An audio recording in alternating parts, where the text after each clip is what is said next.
What caught your eye as far as phony finals do go this week?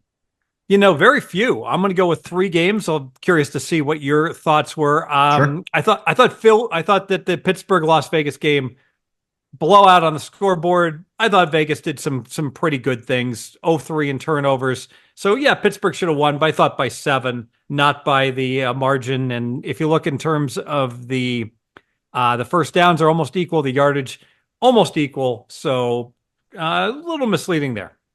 Yeah, I mean, look, both teams had 11 drives. Their yards per play, 4.7 for the Pittsburgh Steelers, 4.6 for the Las Vegas Raiders. I mean, total yardage, 293 to 275. But like you mentioned there, Fez, it really was the turnovers there. That was really the detriment for the Las Vegas Raiders, -3, at least this week. Pittsburgh did a pretty good job on the ground there as well. They had 183 rushing yards to 57 for the Raiders there. But Aiden O'Connell, 27 of 42, 27, one touchdown, one interception there. But yeah, I think that game definitely could have been a lot, or should have been a lot closer than the final score indicated. The Steelers did get a 19-point victory there. Anything else you got for phony finals this week? Let's just go to Cincinnati, New York Giants, and maybe this game left a bad taste in my mouth in that I had the Giants second half at Pick'em, and they trailed by 7 at halftime, and I was styling the whole second half. Literally, there was never a time that I had any chance of losing that bet until the Bengals are running out the clock. They get the first down, and the game's over. Fall down, and 3 knees, and we're donezo. And nope, Bengals go in the end zone. Of course, the idiot Giants kicker misses the second field goal of the second half, and I get nothing. I get nothing. I lose.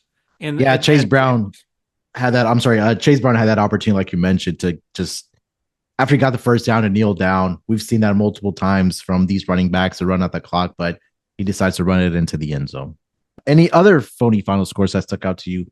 Atlanta, Carolina, not really that phony, but it wasn't an 18-point differential. If you look at the underlying stats, maybe should have been like a 7-8 point Atlanta win. So, I'm thinking to myself, Atlanta might be a good team to start fading. They had all these, they've had a bunch of miracle scoreboard finals versus numeric finals, what they should have won by, or whether they should have won at all. So it might be time to start to put the down arrow in terms of the Falcons' chances to cover going forward. Yeah, Falcons they've won 4 of their last 5 games. They beat the Saints. They beat the Bucks. They beat the Panthers in week 6. So 3 straight division games there for the Atlanta Falcons. But now they have the Seahawks coming up and they'll travel to Tampa.